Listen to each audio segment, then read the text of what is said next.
सोलापुरात मुसळधार पावसामुळे नागरिकांचे हाल। सोरगाव प्रतापनगरच्या घराघरात शिरले पाणी। नागरिकांनी माननीय सहाय्यक आयुक्त प्रकाश राठोड यांच्याशी साधला संपर्क।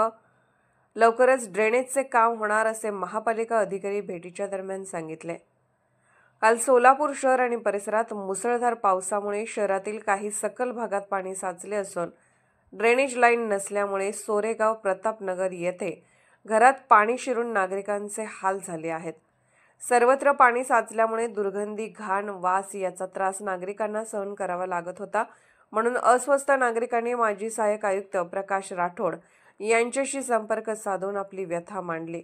पावसामुळे नागरिकांचे खूप हाल होत असून या गैरसोयीवर कायमस्वरूपी तोडगा काढण्यासाठी सांगितले। सेवा फाउंडेशनचे अध्यक्ष माजी सहाय्यक आयुक्त प्रकाश राठोड यांनी लागलीच महापालिकेचे अतिरिक्त आयुक्त यांच्याशी संपर्क साधून सोरेगाव प्रतापनगर येथे पाहणी करण्यास सांगितले। महापालिका अधिकारी व कर्मचारी यांच्या टीमने सकाळी 11 वाजता प्रतापनगर येथे पाहणी करून सर्वे सीटनुसार तात्काळ ड्रेनेज लाईनचे काम सुरू करणार असल्याचे सांगितले। यावेळी नागरिकांनी माजी सहाय्यक आयुक्त प्रकाश राठोड यांना धन्यवाद दिले। 70 वर्षापासून वास्तव्यास असणाऱ्या सोरेगाव प्रतापनगर तांड्याची दुरावस्था न पाहण्यासारखी आहे। येथे रखडलेल्या अनेक वर्षापासून ड्रेनेजची कामे आता लवकरात लवकर सुरू होणार असल्याचे महानगरपालिका अधिकारी यांनी सांगितले।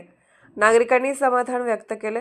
यावेळी माजी सहाय्यक आयुक्त प्रकाश राठोड यांच्या समवेत महापालिका अधिकारी अनिल जाधव व कर्मचारी, त्याचबरोबर ज्येष्ठ समाजसेवक राजू पाटील, संतोष खडाखडे कोरे आणि सेवा फाउंडेशनचे उमेश चव्हाण, संतोष जाधव, विनोद राठोड, सागर राठोड, राहुल राठोड, सूरज राठोड ही टीम होती।